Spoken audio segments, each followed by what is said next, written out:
Previously on Amazed by the Quran. Every language has its own patterns, it has its own sort of interchangeable words. Isa alayhi salam is how old? One day. He couldn't possibly have been given counsel over and over and over again.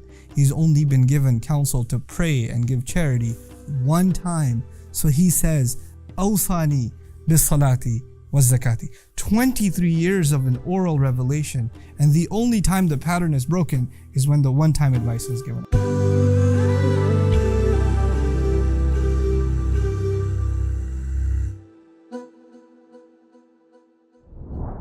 To make the most of this series, download our free guided workbook with reflective exercises from bayina.com/amazed.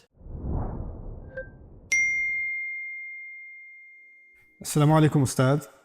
My name is Tahreem. I've been watching the concise commentary of Surah Al-An'am on Bayina TV, but there was something that stood out to me in Ayah 131, which says, "Your Lord would never destroy a society for their wrongdoing while its people are unaware of the truth."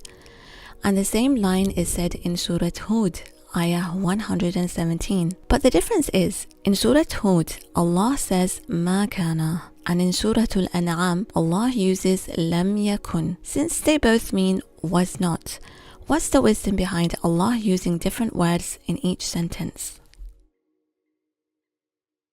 So in the Arabic language, there are two ways of saying Wasn't. Okay, so you can say lam yakun, wasn't, or ma kana also means wasn't. But the difference is that when you say ma kana, the latter, then it actually means to refute. Like, for example, he wasn't a teacher. If somebody asked, was he a teacher? I could say, lam yakun ustadan. He wasn't a teacher. I'm answering somebody's question.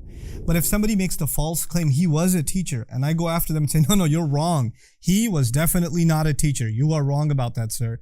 Then I don't say lam yakun, I say ma kana ustadan. So the word ma, basically, to make it easy, the word ma is used for refutation purposes. It's there to correct an incorrect assumption. Okay, so there are two ayat, one belonging to the 6th surah, Surah Al-An'am, and the other belonging to Surah Hud, the 11th surah.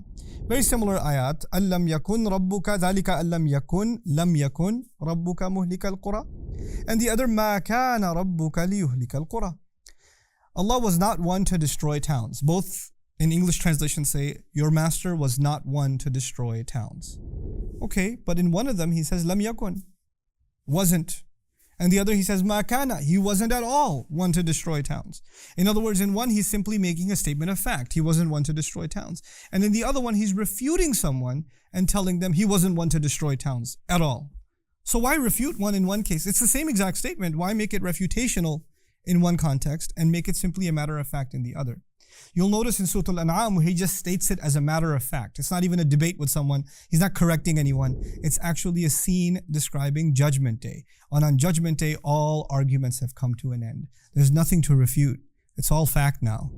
Nobody denies anything anymore. So he puts it as a matter of fact. As a matter of fact, your master was never one to just destroy towns, bi-dhulmin, wrongfully. He would never do that.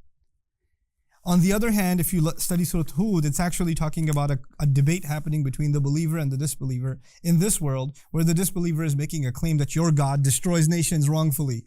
And he's being corrected and he's being told, no, he doesn't destroy nations wrongfully at all. Ma kana. So every even phrase that you find in English translation exactly the same is actually very different in the Arabic, you know. And then there's the other really beautiful thing here. Destroyer of towns. Destroyer of towns, muhlik al-qura, as opposed to destroys towns. Now think about the English. Destroyer is a noun. Destroyer of towns, therefore, are two nouns, destroyer and towns. But if I say, your master doesn't destroy towns, or he would never destroy towns, when you use the verb, right, it's different. So actually, in the scene that's on about Judgment Day, he used a noun for destroying. He called himself a destroyer of towns, muhlik al-qura.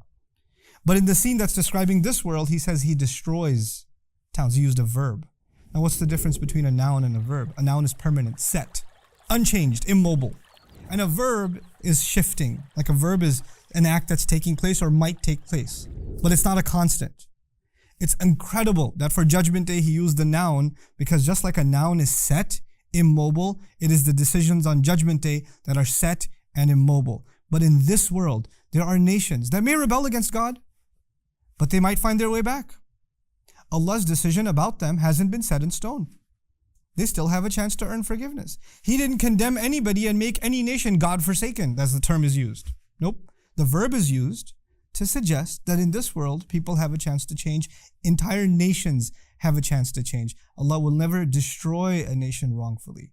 The verb is used because He hasn't become a destroyer of them. Had He used the word destroyer, their fate would have been sealed. So the people who argue, well, number one, that He did that before, or to imply that He'll do it again, both of those are refuted just in the language that is captured inside the ayah, which to me is not only the part of the literary beauty of the Quran, but in that literary beauty, what is captured is the loving mercy and justice of Allah subhanahu wa ta'ala. May Allah once again give us the ability to reflect on the Quran as it deserves to be reflected on. Barakallahu li wa lakum. Assalamu alaikum wa rahmatullahi wa barakatuh. So much of the work on the Quran has been completed on Bayyinah TV. I want you to enjoy systematically studying the Quran from the beginning all the way to the end, in brief and then in great detail. And to do that, I'd like for you to sign up on BayyinahTV.com. And once you appreciate what's going on in Bayyinah TV, I want you to become an ambassador for it and share that subscription with friends and family and give it as a gift also. Thank you.